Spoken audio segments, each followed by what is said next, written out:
because of his injury, we just haven't really obviously seen much of it. But even when he signed, I think it was just in a period where there was a lot going on. We didn't really get him to ask many questions about him. I mean, so we don't really know that much about it. Can you give a bit of an insight to what kind of character he is? You said yesterday he's been sort of silently working his way, through his rehab. I mean, is he quite a quiet guy, and how much did the dressing room particularly happy with him to have a night like that? I mean, at the end of the game, Basuma was pushing him to go. Yeah. No, he is. I mean, he's pretty quiet, unassuming, but again, one of these guys always got a smile on his face, very popular in the dressing room. I think the lads felt for him this year because, when you train with someone and you see the potential, because he's exciting. Like when he gets the ball, he does things that others, really can't do in that, running with the ball, taking players on, and, everyone felt for him, particularly, like I said, he got to move to a big club. This was going to be his time, and, he had sort of got the injury, then he had the second one, which was worse, and whenever you're having surgery or, something major like that happen during a season, particularly in your first season in a new club, a young player, it's tough, but I get the sense with Wilson, under sort of that quiet, unassuming nature, he's a pretty determined young man. He knows where he's heading, and he's really ambitious. And I was super pleased for him last night. I mean, obviously, 2 goals, but just his general play, his link-up play.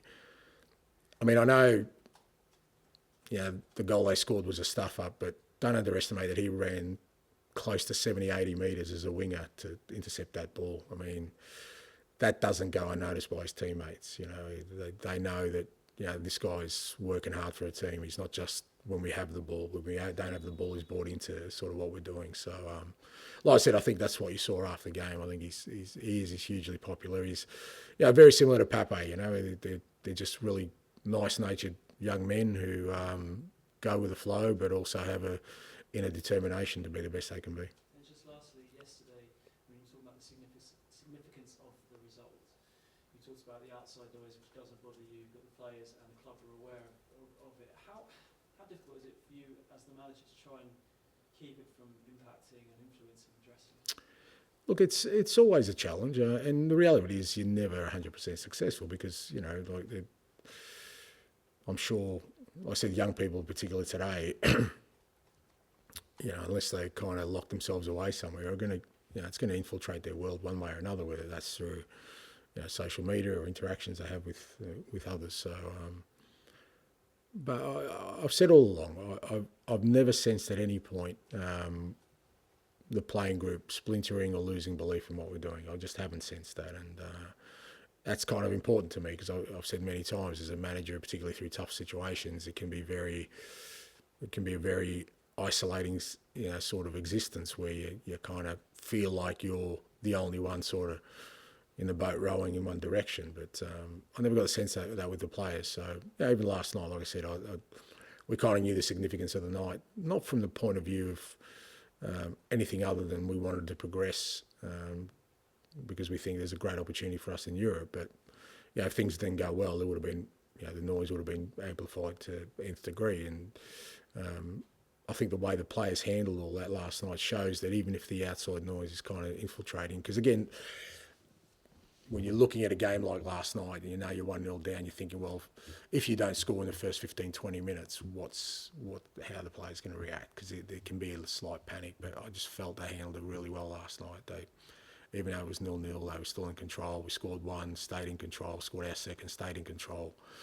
And even when they scored, we went up and scored a great goal. So that shows me that they're handling it really well. And it's a credit to them. Like I said, it's not, whilst... Okay, it's a quarter-final of a European competition. It's not winning a trophy for this club. It hasn't happened often, so it's still a significant step, I feel. Tom? And just on a similar theme, you said on Wednesday that there are many jobs where you have to come in and answer questions about your future. I mean, how have you handled that in the last few weeks? And do you think the scrutiny here has been more than in your previous jobs? Yeah, scrutiny is more because there's more noise.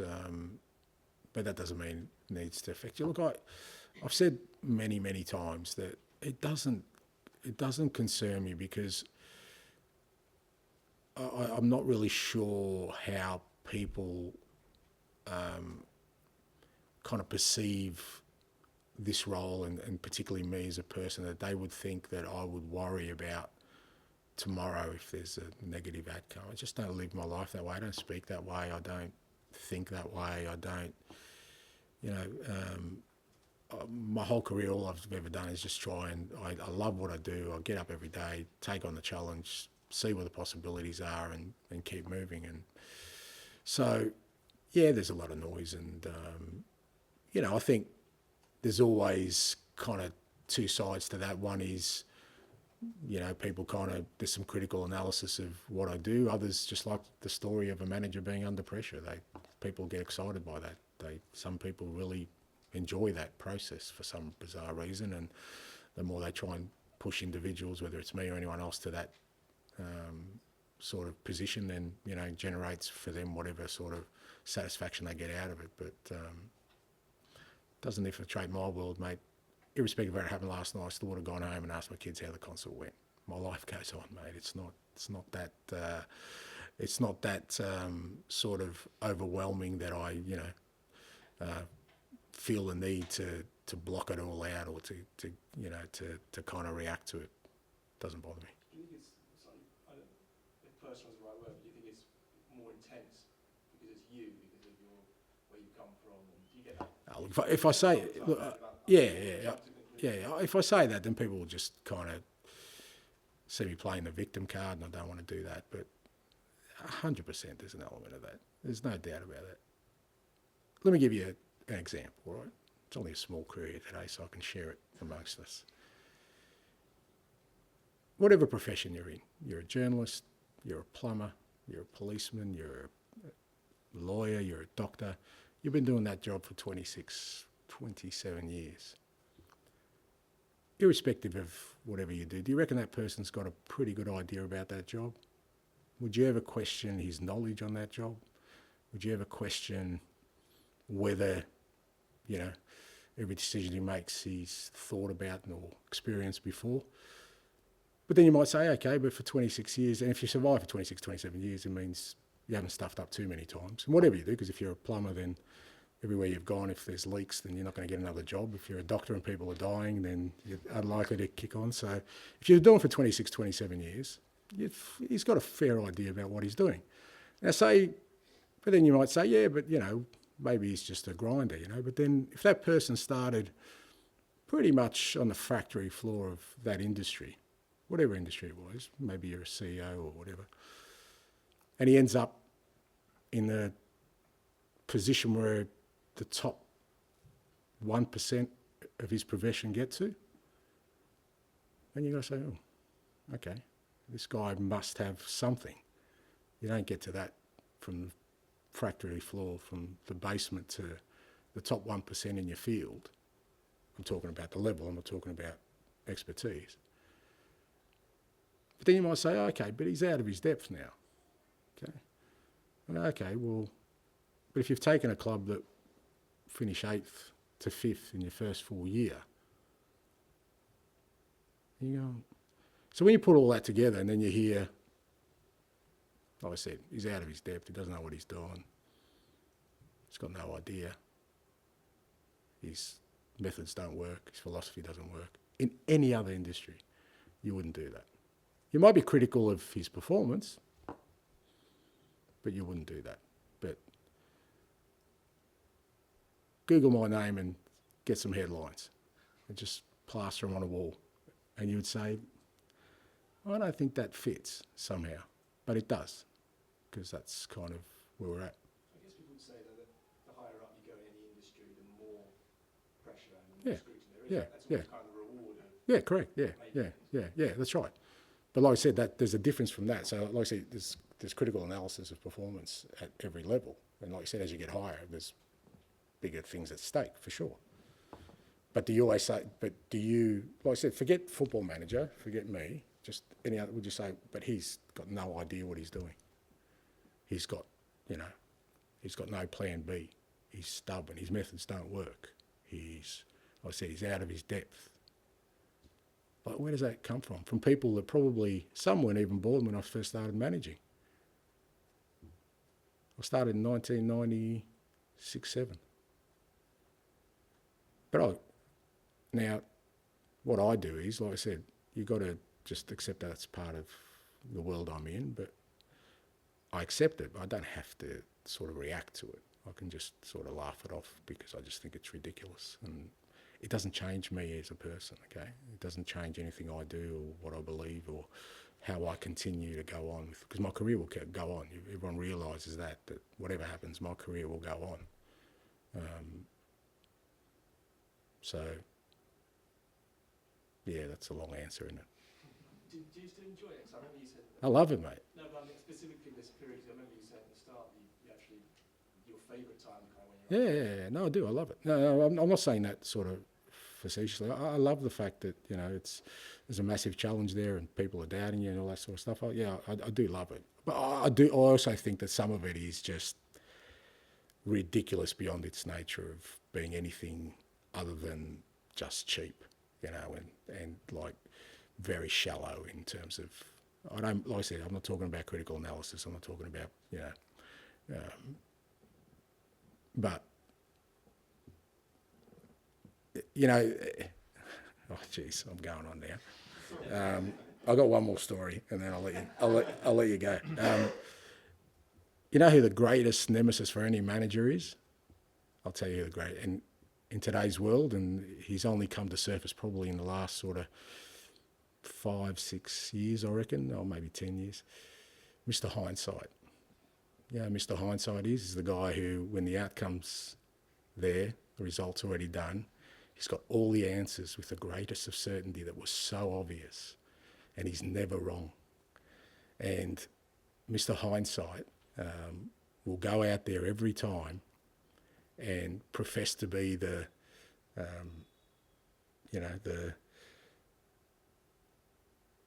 oracle of all oracles, because he just deals with what's happened after the event, never before. And there is such a massive Mr. Hindsight. I mean, the Killer should do a song about him. I'd definitely buy it.